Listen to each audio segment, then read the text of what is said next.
Of course, just as I sit down to film, the AC kicks on, the neighbors start screaming, the dogs start jingling. What can you do?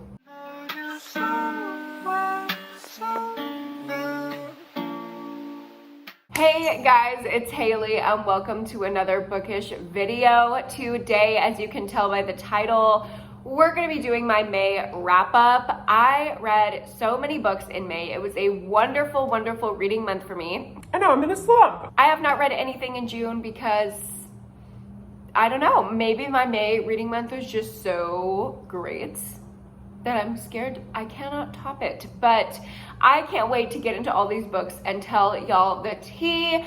Before I do though, I want to thank the sponsor of today's video, which is Dossier. I've worked with them so many times before and I absolutely love their products. They sell luxury fragrances for a fraction of the price. Look at this gorgeosity packaging. Here we have their Woody Hyacinth scent, and it is inspired by Chanel Chance perfume, which I have smelled many times at Sephora. I wanted it so bad, but y'all, I just can't justify the price tag. And this, let's give it a sniff, smells exactly like Chanel Chance. And look at the beautiful little bottle. Like I always say about Dossier, they are ethical, they are sustainable, they are absolutely wonderful, and they are luxury fragrances at a fraction of the price. This guy is only $29 compared to almost $200 for the other fragrance. Can you believe that? I can't. I also have another one here. Here we have Spicy Orchid, which smells exactly like Black Orchid by Tom Ford. Oh my God, it smells so good. It kind of smells like a man, and I love that. I love the more musky scents, so I love that Dossier has, like, for example, you can see the difference on these bottles. This one is a more feminine perfume scent, and this one is more unisex, so it has the different font color. I love their unisex scents. I always get so many compliments on them because it doesn't smell like you're wearing a perfume. It just smells like... Is that her natural odor? Does she just smell amazing naturally? So I really, really love these. I cannot wait to wear this one. They last so long on my skin. I'm so obsessed. I'm sure you guys have heard me talk about them a million times. If you haven't ordered yet, I will link them down below, as I always do. Go get yourself a luxury fragrance for a fraction of the price. Thank you so much again to Dossier for kindly sponsoring this video. Now let's go ahead and get into the wrap up.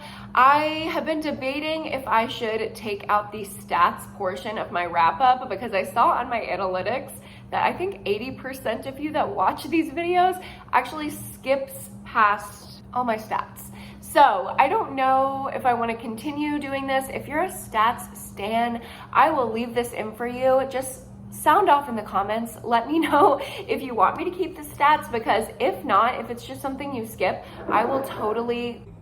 That was my ice machine, sorry. I will totally take this portion out, but for May, I will tell you my stats. First up, here is my mood breakdown. Again, I read 18 books. That's a total of 5,307 pages. And the main moods that I read from are dark and mysterious, but usually I have tense up there. And we had emotional outweighing tense this month, which is interesting. I don't know if that's because I read more horror than thrillers, because I definitely read a lot more horror this month. Who knows? I read 4 fast-paced books, and the rest of them were all medium-paced. And as for page number, 7 of them were under 300 pages, and the rest of the 11 were between 300 and 500 pages. I read 1 nonfiction book this month, and here's my genre breakdown. So I did end up reading a lot of thrillers, a lot of mysteries, but definitely more horror than normal. A lot of books with LGBT rep, a few romances, some erotica, which I cannot wait to talk to you about. And we actually have the green category in here, fantasy. Can you believe? Has that ever been on there? I don't know. Now let's get into my reviews. So I had an average rating this month of 3.92 out of 5 stars. If it's under a 4, for me, that's not that great, but because I did read such a high volume of books this month, I'll take it. I read 4 2-star books, 1 2.5-star book, 1 3.5-star book, 3 4 stars, 1 4.5 star, and I evened it all out with 8 5-star reads. That's a lot. And here is the breakdown of how I read those pages throughout the month of May. So that's it for stats. Let's go ahead and jump into the books. As I do every month, I'm going to start with my lowest rated book and work up to my favorite book that I read. So we're going to start out with my 2-star reads. The first book I want to talk to you about, which is definitely the worst book I read this month, is Audition by Ryu Murakami. I read this in my horror reading vlog, which I will link above and below. If you haven't watched it yet, you can get my full live action thoughts on this book. And because I've already talked about it so much in that video, I'm not going to dwell on it for too long. But basically, this is a short horror book following this man who his wife passed away and his son is telling him like, Come on, Dad, go ahead and get back out there. but it's kind of intimidating to just jump right back into the dating scene. So him and his friend who works in the film industry dream up this little plot where they have this fake audition for this fake role in this fake movie that's not happening to vet women and basically use it as a dating service for this man. I thought by the premise, it sounded really fun and interesting. I thought it was a cool concept.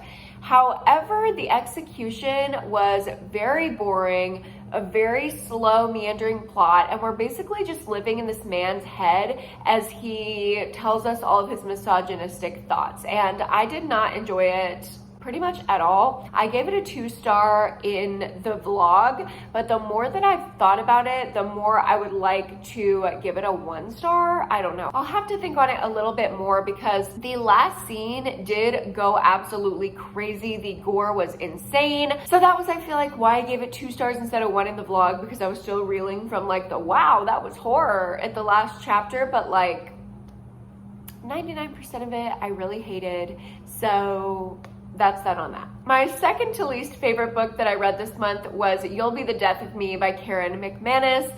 Why do I keep picking up these YA thriller authors' new releases? I don't know. I don't have an answer for you, but I picked this one up on audio because I'm always interested in Karen McManus's books. She wrote One of Us is Lying, and I have very mixed thoughts on that, but I have liked other things that she's written, so I decided to give this one a chance. It follows these 3 high school students, and they're basically connected by this one time that they all skipped school together in like elementary school. It bonded all of them, and they're all going through stuff now in high school, so they decide to do like a repeat of that event where they all skip school together again, but now they're in high school. And on the day they skip school, somebody at their high school gets murdered. And since all 3 of them were absent, they are suspected of being the murderer. But they also, like, just by coincidence, actually do know things about this murder. I don't know. It was a very confused plot. I do not think it was very well thought out, and I just didn't think it was exciting at all. A lot of it was just like high school drama that I did not care about. There was a horrific romance subplot that I absolutely did not give one singular fuck about.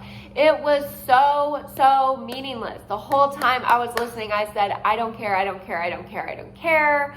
I'm sure if I was younger, I probably would have enjoyed this more. I would have been invested in the little high school subplots. But for me, now at the age of 24, no, thank you. I gave it a 2-star because I know it's not objectively a bad book, but like for me, this was pretty bad. Next up, we have This Might Hurt by Stephanie Roble. I just read this in my new release thriller vlog that I posted in May, so I will link that one above and below as well if you missed it. This is another cult thriller that just did not measure up to my expectations.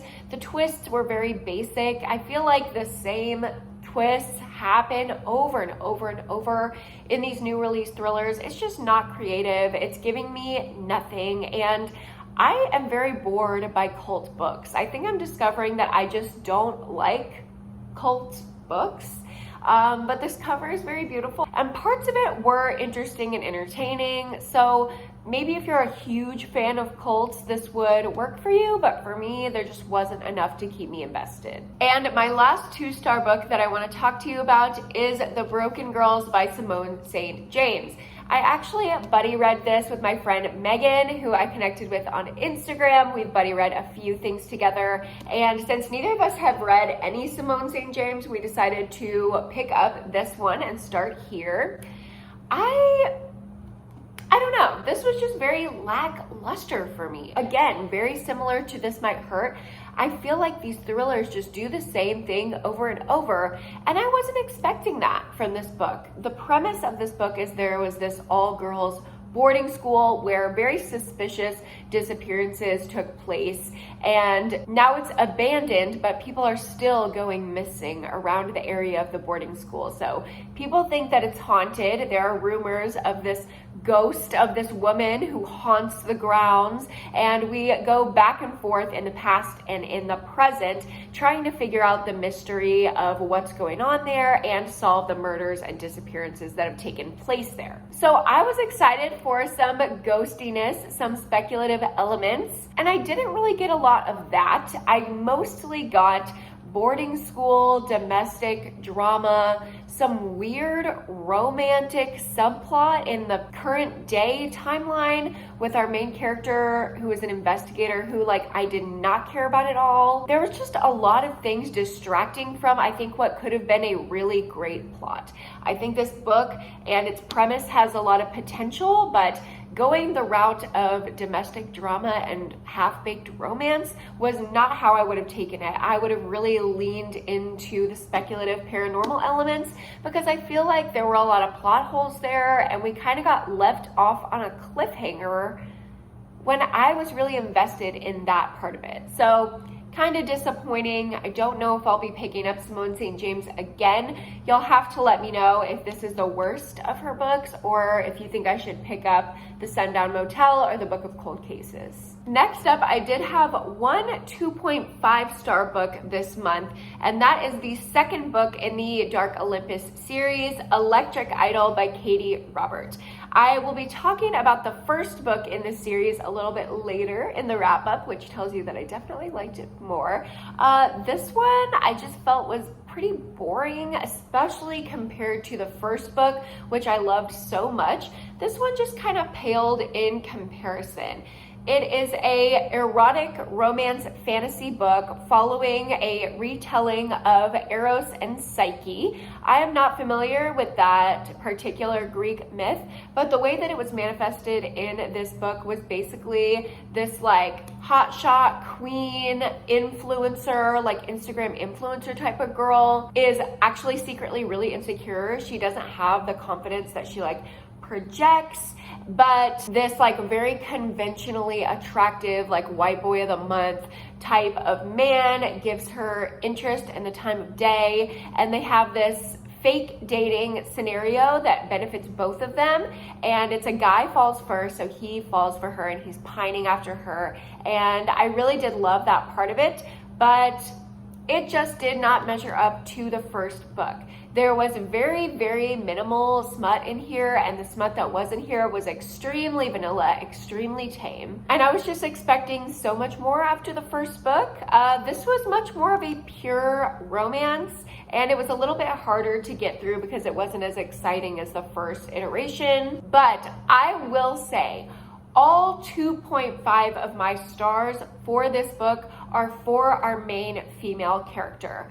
I didn't really care about Eros. I was not attracted to him at all as a character. However, Psyche, I absolutely fell in love with. I felt so seen by her. I felt known by her.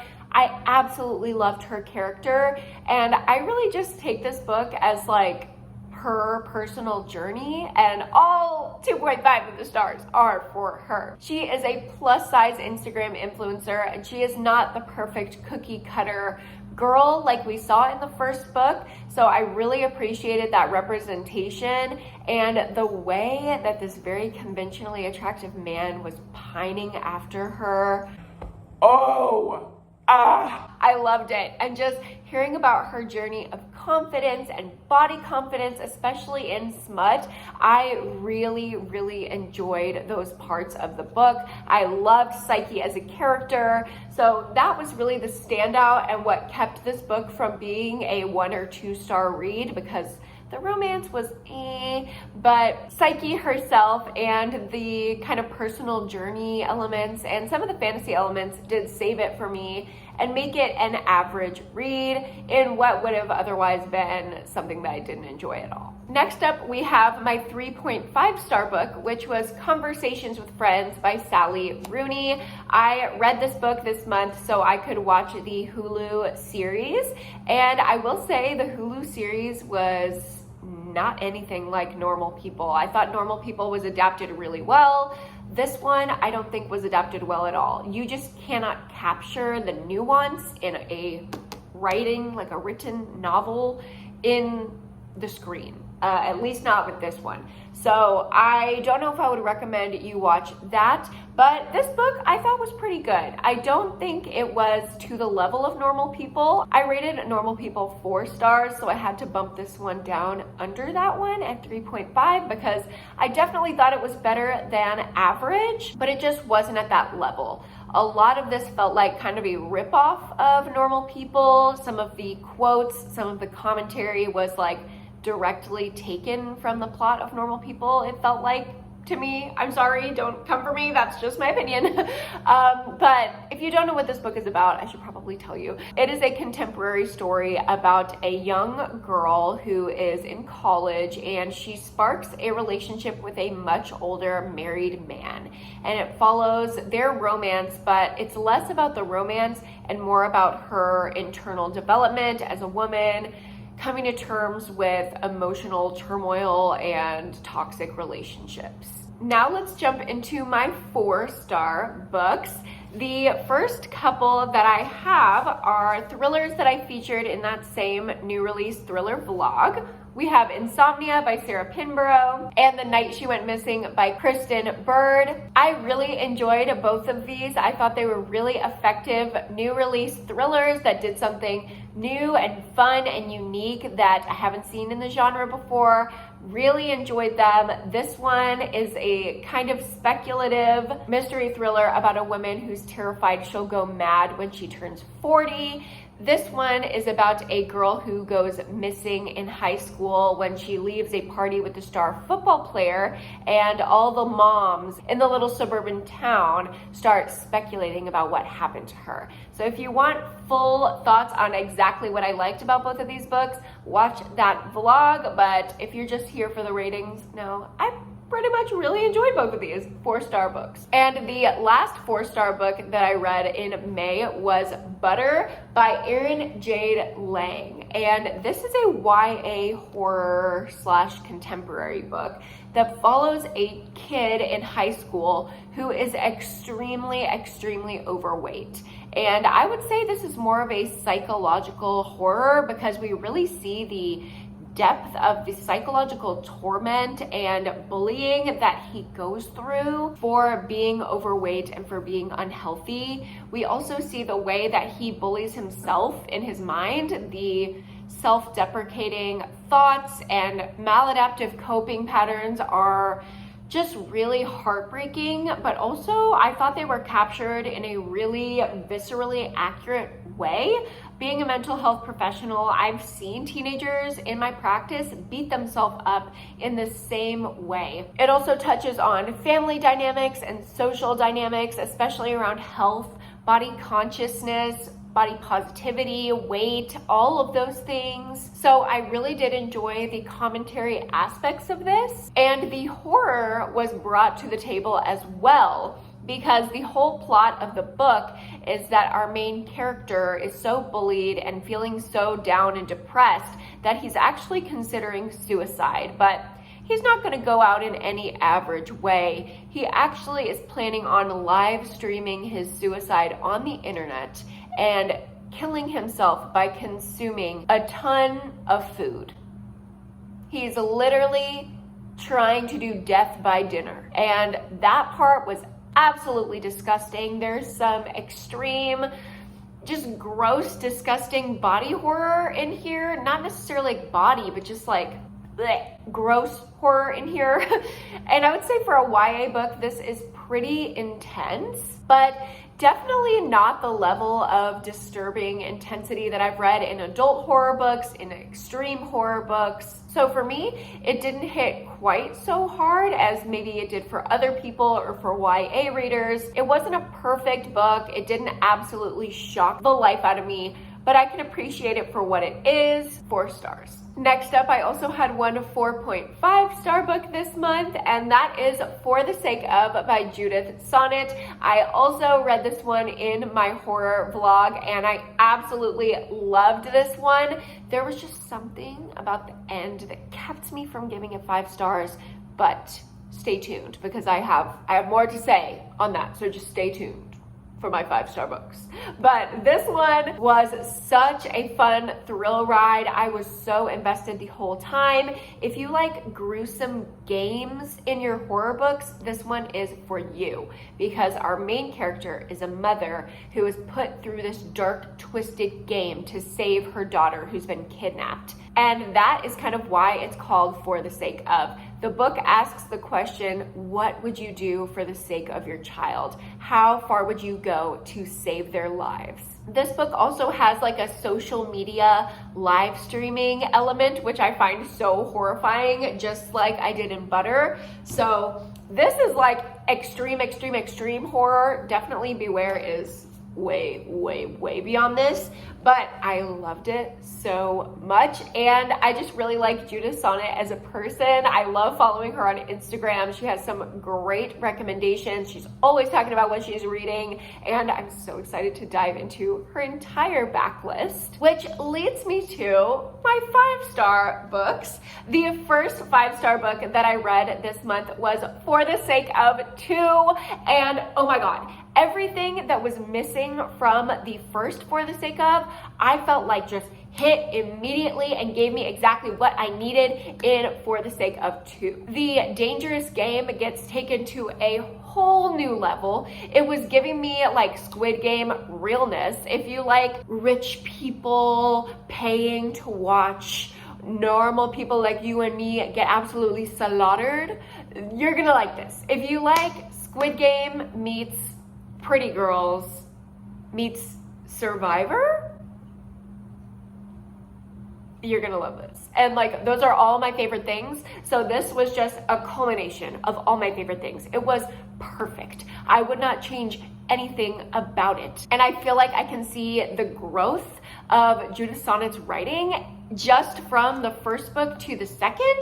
And this is gonna be a trilogy, so I cannot freaking wait for the third. I will probably put that one in a vlog because it is just so highly anticipated. So if you wanna watch that vlog and be able to like kiki about it with me, you need to go get this book right now, immediately. It's on Amazon, it's on Kindle, run, go, read it. Only if you can handle extreme horror, because remember, this is still really intense. It is very, very extreme horror, but it's amazing. So if you think you can handle it, go, run, read it now. I need people to talk about this book with. Wow. Some of the imagery, I just cannot get it out of my head. It is stuck in my head and ingrained in my head forever. The way that some Karen Slaughter descriptions of gore, it like will just revisit my mind at like 2 a.m. randomly. Yeah, that's been happening to me with this book. It is so horrifying. One specific image, I cannot get out of my mind. I cannot get it out. It is so fucked up. It is so crazy. It is so gory. And that is everything I love. I'll just get the rest of my 5-star horror out of the way. In the month of May, in the same horror vlog that I've been referencing, I read Fierce Kingdom by Jen Phillips, You've Lost a Lot of Blood by Eric LaRocca, and One Bloody Thing After Another by Joey Cameo. Sure. I absolutely love and I'm obsessed with all 3 of these books. They were 5-star reads. They were short, fun, weird horror journeys, and I love them all. So if you want full in-depth thoughts, definitely go watch the blog. Next up, let's talk about Neon Gods by Katie Robert. This is the first book in the Dark Olympus series that I was referencing earlier when I was talking about Electric Idol. I give this book 5 stars. It hooked me. I am hooked for the rest of the series. Even if the rest of the 9 books in the series suck, I'm gonna read them, because if there's even the smallest bit of potential that it can be as good as this, I know I will love it. This first book in the series is again erotic romance / fantasy retelling of Hades and Persephone, and both of these main characters are bisexual. I love that representation. Even though it is very casual rep, I feel like that can be even more impactful than intentional rep, because it's normalizing, it's validating, it's wonderful. It is about these 2 queer characters in a romance. The guy is like super dark and brooding, like Draco vibes, and Persephone, our female character, is like sunshine, beautiful, sweet, girly, who has a little fun, flirty, dark side when she gets comfortable with Hades.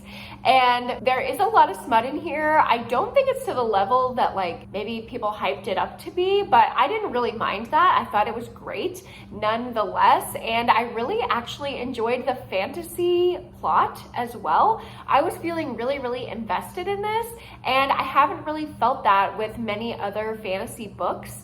And I think I'm starting to discover what I like about fantasy. Okay, so in the fantasy genre, you have like high fantasy, where there's like world building and magic systems and people with pointy ears. That's not really for me. Then you have urban fantasy, where it's like this could maybe conceivably in some way or world happen on planet Earth. I can conceptualize this. And I really loved that about Neon Gods, that like Olympus, the place where all the god and goddesses live, was just like a place in the United States. It was like just a little city down the road. And that is a lot easier for me to digest than like a big other planet where things happen that I don't understand. So I think I am a fan of urban fantasy, is what we've learned. But I really, really enjoyed this book. The smut was great, romance was great. I was so surprisingly invested in the fantasy plot. There's only one thing I would change about this book.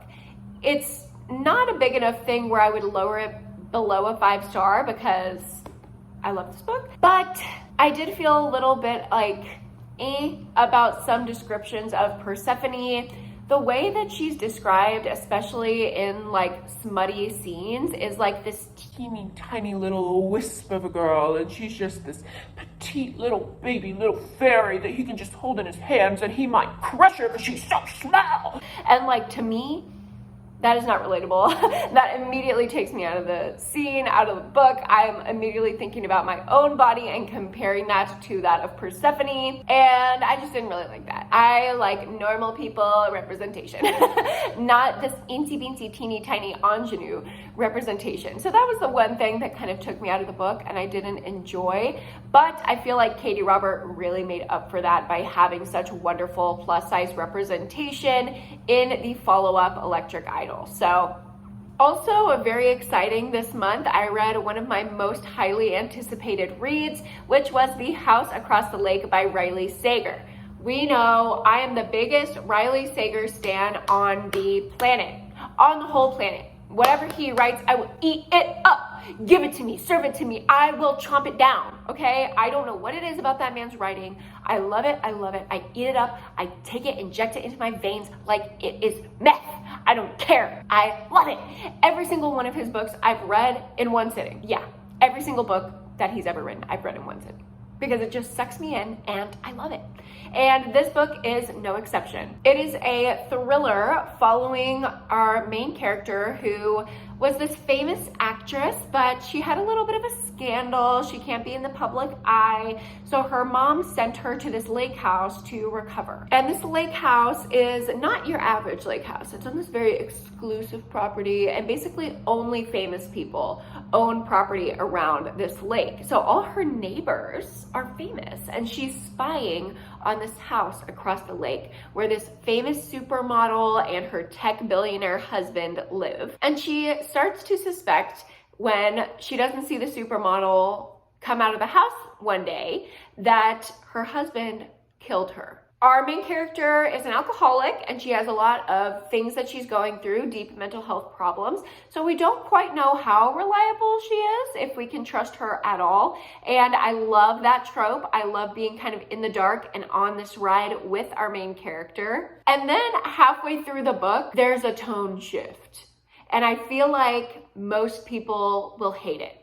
Most people will feel some type of way about the tone shift in the book.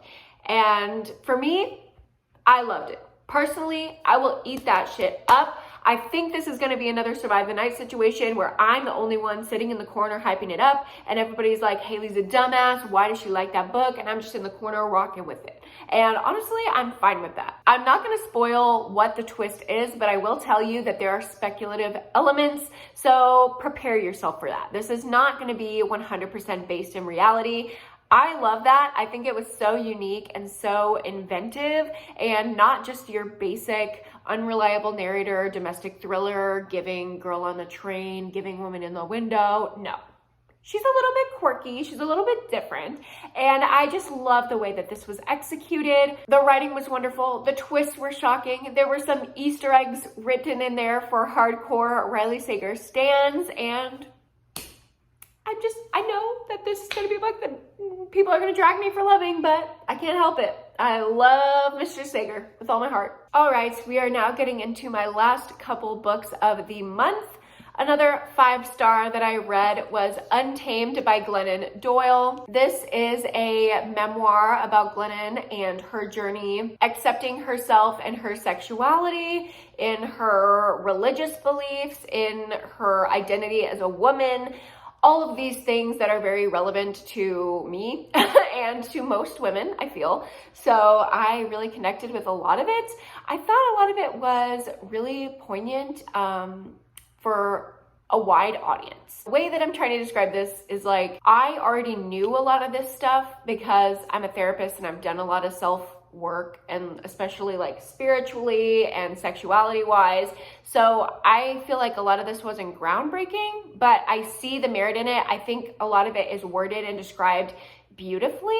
So I think for a wider general audience, maybe this would hit real hard. For me, I thought it was great. It wasn't like a whole journey for me, but I really did enjoy it. And I think if you're looking for something like this, that's a memoir with a little bit of a self-help twist, this would be a great thing for you to pick up, especially if you identify as a woman, if you're wondering about sexuality, if you have any religious trauma, this will really resonate with you. And the last book that I rated 5 stars this month is my new favorite book of the year. Previously, my favorite book of the year was One Italian Summer by Rebecca Searle, and I still absolutely love it. It's definitely my top 5 of the year, but the crown, the top #1 spot has to